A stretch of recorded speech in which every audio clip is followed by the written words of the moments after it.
নজর রাখবো পরবর্তী সংবাদে। ধর্মনগর রেল স্টেশনের কার্যত ভারত প্রজেক্টের কাজ অতি নিম্নমানের বলে অভিযোগ। অমৃত ভারত প্রজেক্টের কাজ এবং রেল স্টেশন চত্বর স্টেশন সুপারিনটেন্ডেন্ট এবং রেল ইঞ্জিনিয়ারদের অফিসে গিয়ে বিক্ষোভ প্রদর্শন করলো ভারতীয় জনতা পার্টির কার্যকর্তারা। কি বলছেন তারা, কি রয়েছে বক্তব্য শুনুন।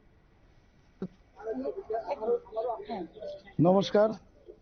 আমাদের ধর্মনগর রেল স্টেশনে অমৃত ভারত প্রজেক্টের উপর যে কাজ চলছে, আমাদের দেশের যশস্বী প্রধানমন্ত্রী নরেন্দ্র মোদীজির স্বপ্ন ভারতবর্ষের অন্যান্য স্টেশনের সাথে আমাদের ধর্মনগর স্টেশনকে উনি অমৃত ভারতের প্রজেক্টের আওতায় এনেছেন। আমাদের রাজ্যের মাননীয় মুখ্যমন্ত্রী এবং আমাদের রাজ্যে যে সরকার চলছে সেই সরকারের একটাই উদ্দেশ্য উন্নয়ন ছাড়া এই সরকার অন্য কোনো চিন্তা করতে পারে না। কিন্তু আমরা এই অবস্থায় দেখতে পারলাম, আমরা আমাদের যে ধর্মনগর রেল স্টেশন আছে সেই রেল স্টেশনে যে অমৃত ভারতের কাজ চলছে তা খুব নিম্নমানের। পুরনো যা কনস্ট্রাকশন ছিল সেই কনস্ট্রাকশনের ভেঙে ওই ইটগুলাকে ব্রাশিং করে আবার কন্ট্রাক্টর সাহেব ইটগুলা লাগিয়ে নতুন কনস্ট্রাকশন করছেন।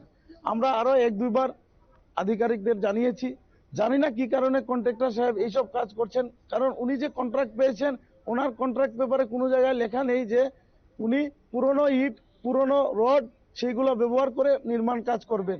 কিন্তু আমাদের সরকার, আমাদের রাজ্যের মাননীয় মুখ্যমন্ত্রী প্রফেসর ডক্টর মানিক শাহ এবং ধর্মনগরের যিনি জনপ্রিয় নেতা শ্রদ্ধেয় শ্রী বিশ্ববন্ধু সেন, ওনাদের নেতৃত্বে গোটা ধর্মনগর সহ ত্রিপুরা রাজ্যে উন্নয়নের জোয়ার চলছে। তাই আমি আপনাদের কাছে আবেদন করলাম, আপনারাও বিষয়টা একটু খতিয়ে দেখবেন কি কারণে ধর্মনগর স্টেশনে যে অমৃত ভারতের প্রজেক্টের কাজ চলছে, যা আমাদের প্রাণপ্রিয় প্রধানমন্ত্রী ওনার স্বপ্নের প্রজেক্ট, সেই প্রজেক্টকে ওনারা কুলসিত করছেন, নিম্নমানের কাজ করছেন।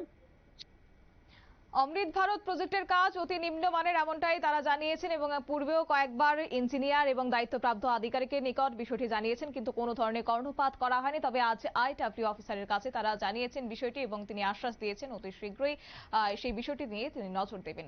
নিয়ে নিচ্ছি ছোট্ট একটি বিজ্ঞাপন বিরতির সঙ্গে থাকুন।